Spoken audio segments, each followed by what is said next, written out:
What is up? Thank you for coming to my channel, Prison POV. So, girls. I admittedly do not know much about them. But you figure, with well over a decade in the slammer, I don't really have a chance to practice.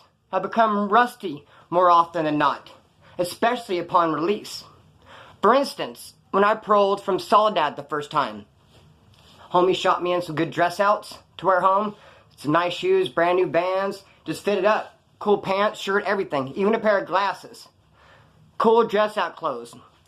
I get released, they take me to the Greyhound, I leave from Soledad, or whereabouts, wherever it might be a little small city outside Soledad, not sure. Get on the Greyhound to leave Soledad, and they inform me that I'm going to have a 3-hour layover in LA before I get to Bakersfield.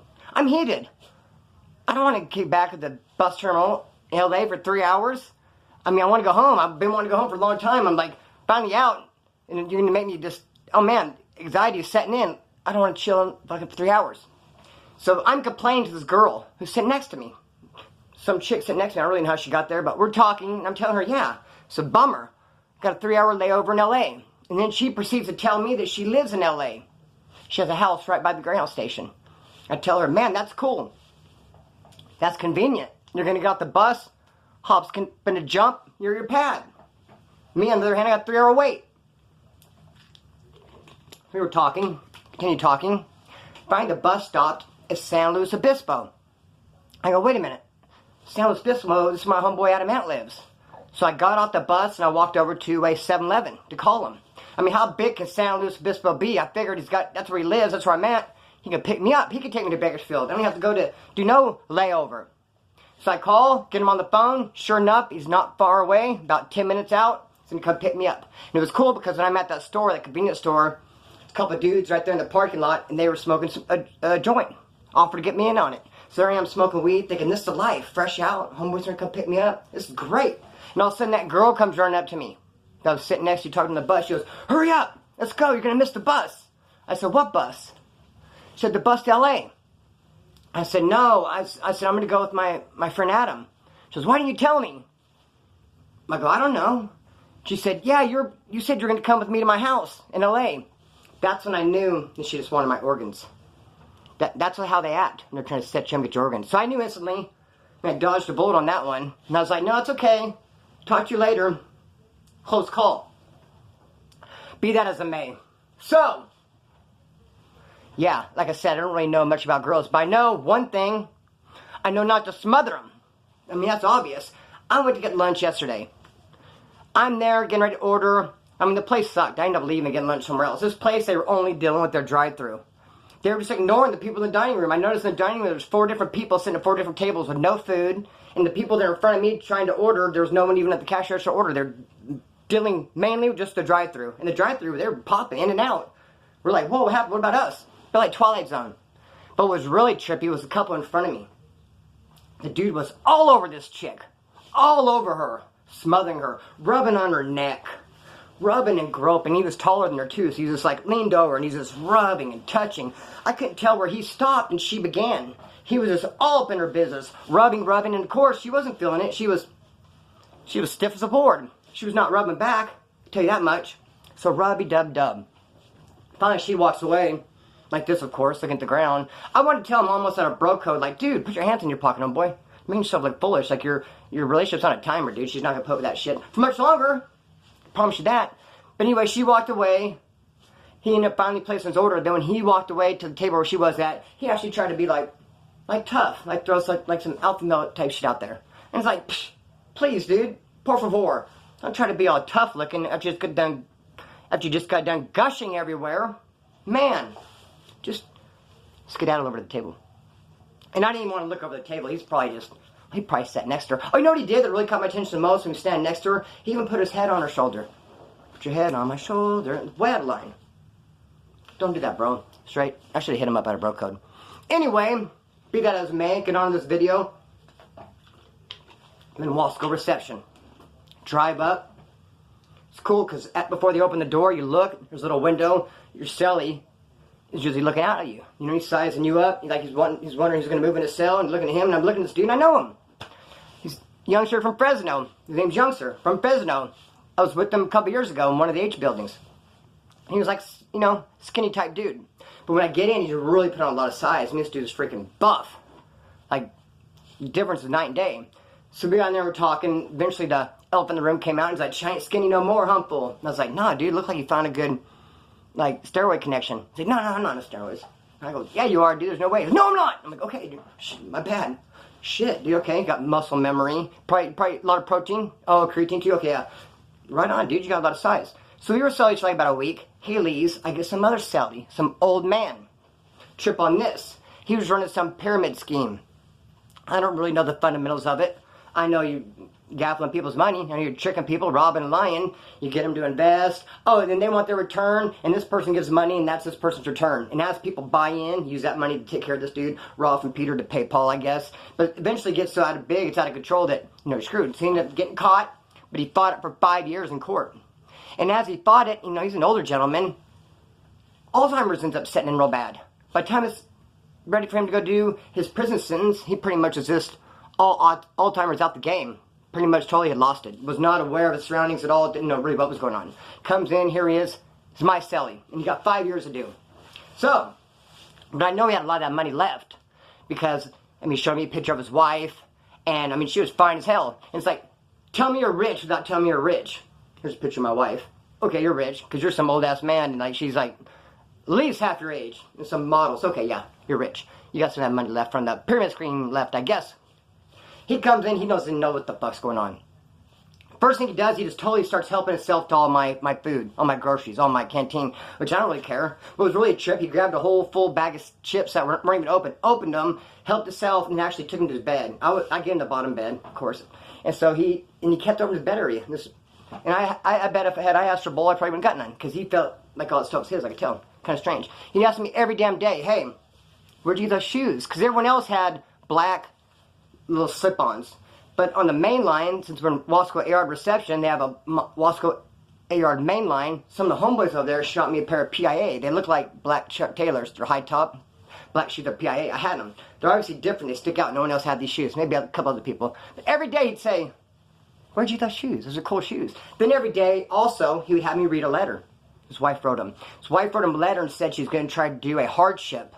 And what they're trying to do, they're trying to get him into CMC, the prison, because I guess she lived right there in San Luis Obispo area. Since he has Alzheimer's and stuff, he needed a lot of visits. They just needed him close to home. They're going to do a hardship. They didn't want him, you know, way far away, San Quentin or whatever. Every day he'd say, "Read this right here," my wife said. And I would tell him, he'd say, "Yeah, I'm going to go to CMC. He's going to do a hardship. You want me to explain it to him?" And it seems like when he was talking about CMC, he'd become more alert and aware. He's like, yeah, he really wanted to go to CMC. Then one day, top rack, I'm just sitting up there reading, and it's like, did we get a dog? Did we get a dog? Everyone check the bottom of your shoes. Like, I smell straight shit. Like, what's going on? I get down, I look around, and the trash can, in your cell, you're going to have a trash can. It's a brown paper bag from the commissary. When they give you your groceries and stuff, and you bring it home. It's a trash can. He was wiping his ass when he would take a dump, and he would put that toilet paper in a trash can. And I would tell him, "Dude, don't do that, man." But right then and there, I told him, "No, don't." And I took it and flushed it and said, "Hey, don't." And he would do it a couple other times. Like, I knew I had to catch him in the act. Because when I tell him after the fact, he's just like, "Huh? Where'd you get those shoes?" So finally I caught him in the act, and I said, "Hey, dude, don't do that." I said, "You know what? You are not going to go to CMC. You're going to be disqualified." And I really had his attention. He was sitting on the toilet mid-wipe, and when I said, "You're not going to CMC," he was like, "Huh?"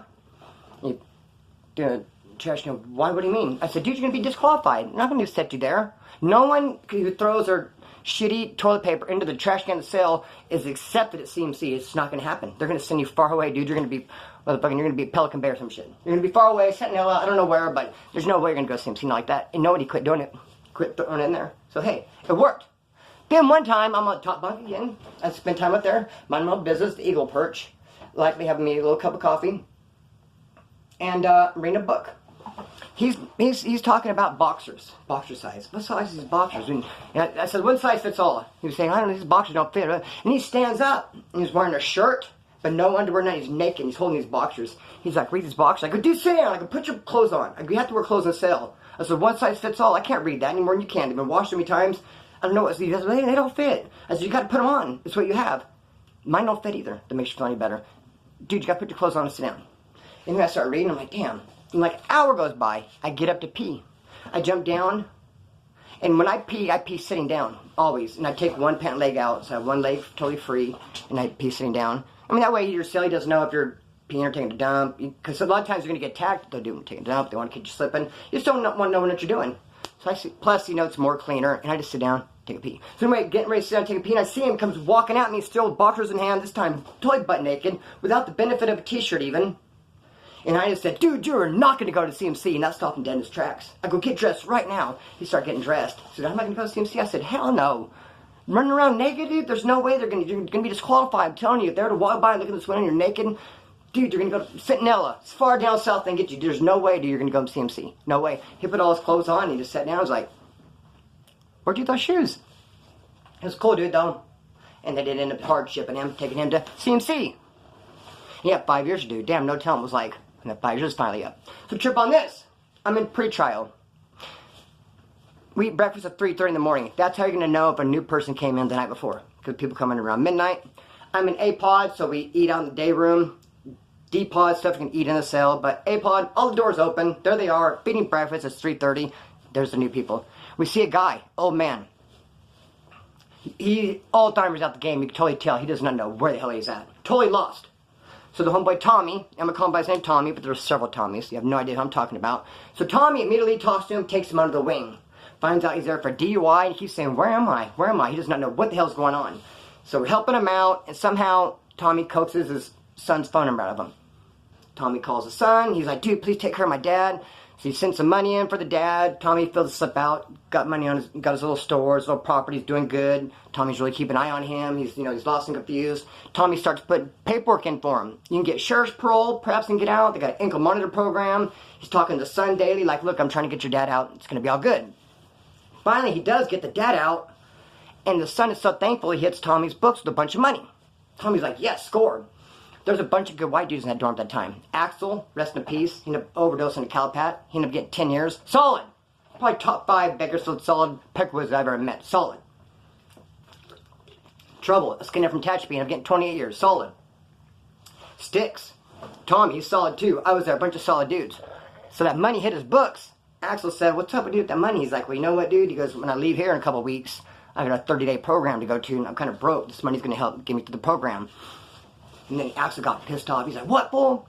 He's on 3 weeks or 30-day program. He's like, I'm looking at 20 years. Trouble just got 28. There's a bunch of good woods. We're all going upstate. You're going to take that money and keep it for yourself for your 30-day program?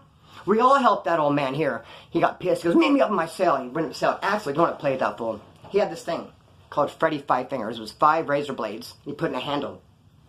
If you get sliced with that, think about that 5 razor blades. How would you going to stitch it and sew back up together? It'd be like shreds. Pardon me.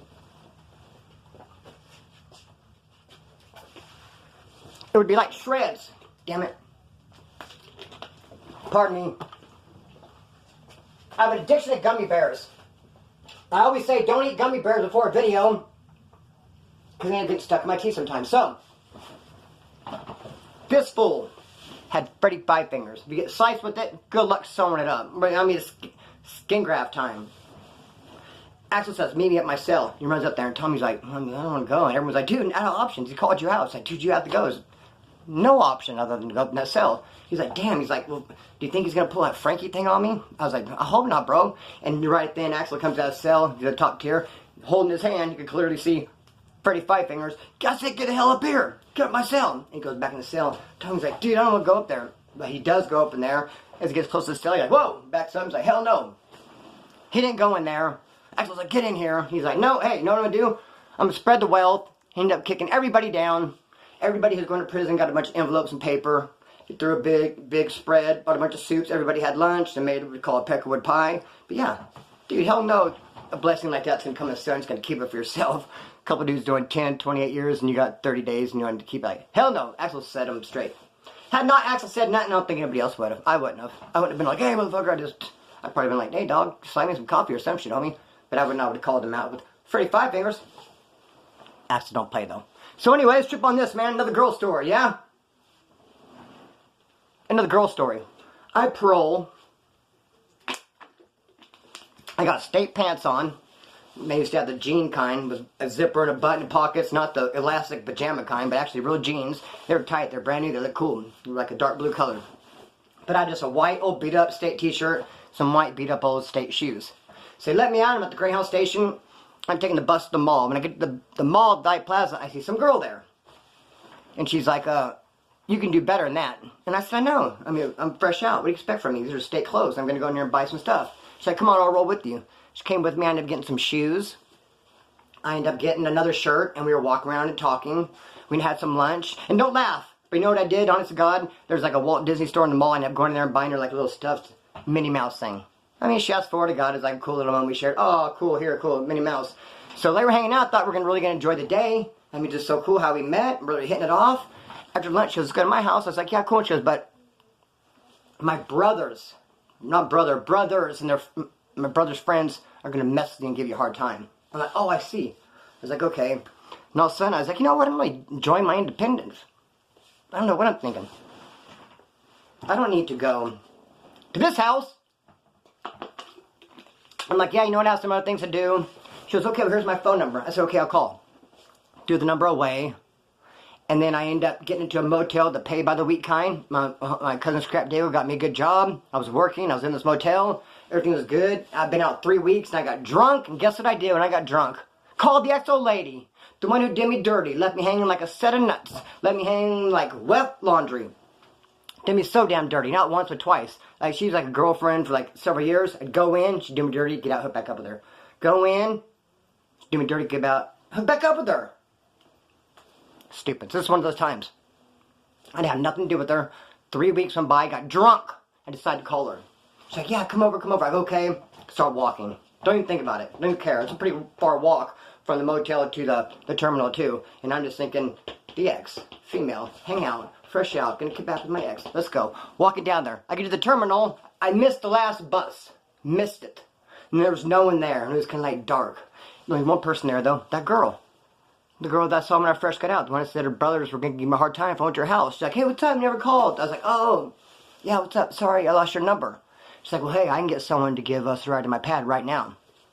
And I knew instantly that's when she wanted my organs. I said, no, I'm good, thanks anyway. And I dipped out of there. Got a ride, ended up kicking it with the ex. And yeah, of course, she ended up doing me dirty. Duh. You guys know my homegirl, Sabbath the Blood. Speaking of girls, she's my sister. Love her to death. Sabbath the Blood has her own YouTube channel. If you have not been there and checked it out, go check it out. She's always in my comment sections, and you'll see her Sabbath the Blood, that thumbnail. Push the thumbnail, go to her channel. She's into collecting stuff. She has cool videos. She is a collector. Like I said, she has a lot of, and she decided to hook me up and get my own little personal collection. So I've been thinking, I want to collect some. I want to get into collecting. Sounds fun. So she got me some alien stuff for collecting. This, I should say this is the best for last. Actually, they're all best. They're all top notch. This is just totally dope, though. Cannot get over this. It's awesome. It's an alien thing. And these are really cool. They're 40-year anniversary. A coin. Way cool. And a pin. 40-year anniversary. And this, I knew I was going to show it. Well, I didn't want to take it out, but yeah, I'm not going to take it out. But it's a cool character. You'll see it later when I'm taking it out. But trapped in plastic and stuff. So I got a cool little alien collection going. If anyone's interested, because you know sometimes people say, what do you like, Splinter? What are you into? So now all of a sudden, I'm into alien stuff. And proud to admit it. So if you could draw me maybe a cool alien thing, or you come up with little characters, or whatever. Or if you feel like blessing me, cool, do it. Or if you don't, if you like saying, I'm not getting shit, Splinter, pound it, make another video, fool. Then, you know, I'm going to address your tone. But hey, cool, whatever. And I don't care if anybody gets me anything or not. But if you do, like I say, I'm collecting alien stuff. See, can you tell my nerves? If you have me hooked up to like a heart monitor, the beep, beep, beep, beep, things are going crazy. Because it feels awkward and weird to ask for stuff. Here I am asking people like, hey, you want to give me stuff for my alien connection? And it does. Feels weird. So I never asked for subscribers, except for right now, because hey, check it out. I'm 100 subscribers away from 17,000. If you want to hook me up, I think it's 17, maybe 16. I'm 100 away from some kind of milestone. If you want to hook me up, and hit me up with some likes. I always say if I hit 1,000 likes, I'll do the next video. That's usually how I do it, but I haven't been saying it, and I have not been getting 1,000 likes. I do the video anyway. But let's go back to that. Let's do it like that. So we'll all know. When I get 1,000 likes, that's when I'll make the next video. Cut the string, let it fly. Peace. Don't forget to go to Sabbath the Blood's channel. You know, I think I had something else to say. You know what? But hey, it's all good. Cut string, let it fly. Peace. I'm going to start doing Peckerwood Town videos again. The next town I'm going to do is San Diego.